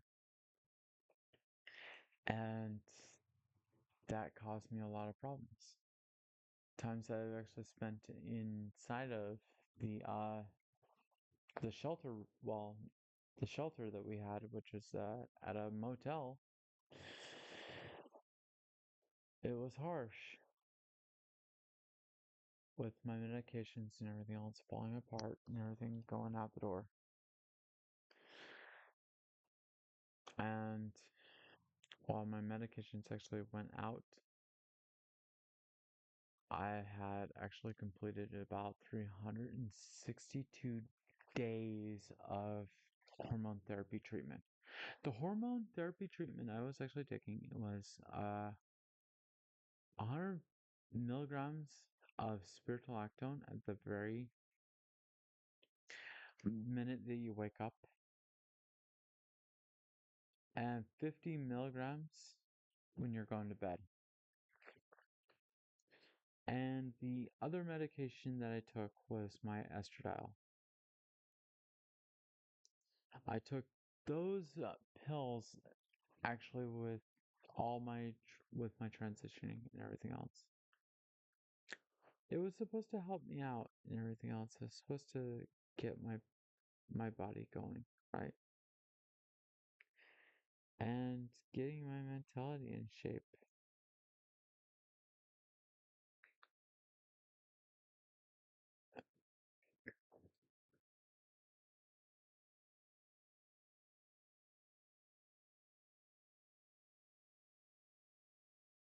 Oh, so now, but okay. I guess that's just gonna close for this part. I will have it. You uh have a wonderful day, and if you have any questions, feel free to ask. I don't mind. I'm very open about talking. And it's rare that I get questions about why I behave the way I do. Okay? I love listening to questions that I get asked a lot. And it's fun, you know? Ask away. I don't really care that you're straight up actually bigot. I dealt with you for I've dealt with bigots since I was born. So it's been 41 years for you guys. And I will I will sit there and I will defend why I actually stand for what I am and why that other children will be suffering in some way or shape or form. I'm coming out to speak about why it hurts to actually go through conversion therapy. The conversion therapist that it's it's a nightmare. You will regret ever living your life ever. And you want to push those kids into the same category along my boat. And you want to talk about Social Security running out and everything else.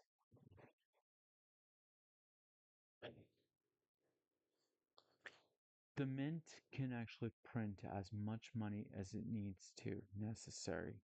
Why is that? That they're not giving they're not actually why people feel that the actual Social Security would disappear. The real reason why Social Security would disappear in the first place was I'm assuming this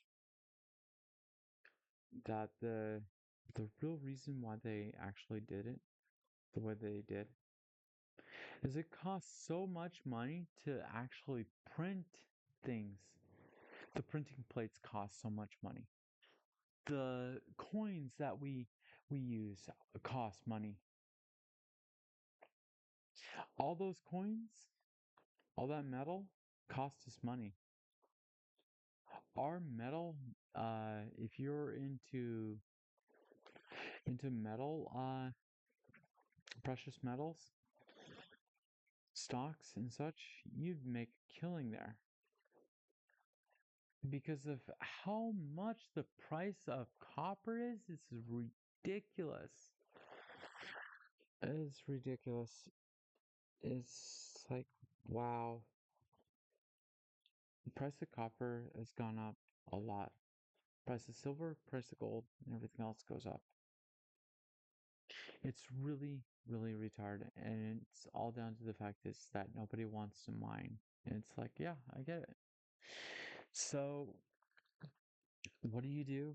You create a mining game and you get people who create mining games basically. And you get a particular character who sees a mining game that was invented a long time ago, like Notch, and Minecraft is born. Happy trails. Can't believe it. It's impressive. I'm hoping that once I get my transition done, I can move on with my life, at least, and get into doing something with my life. I don't feel very comfortable with people, basically. It's really, really bad. I don't feel like I'm presentable to people, but that's fine. I mean, if you really need to see my mug, just go to my Facebook.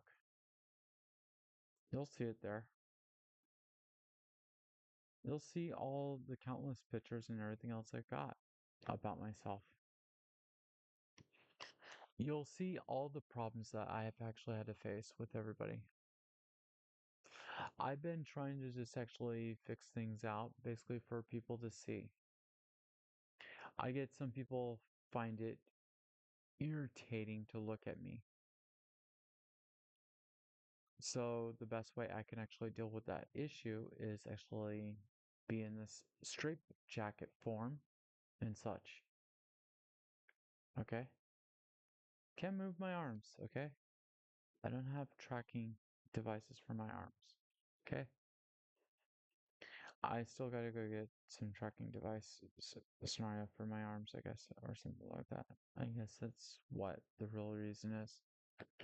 So, at any rate, please actually treat everybody with respect. Even me, please. I love answering questions. And if you're polite enough, I don't mind answering your questions.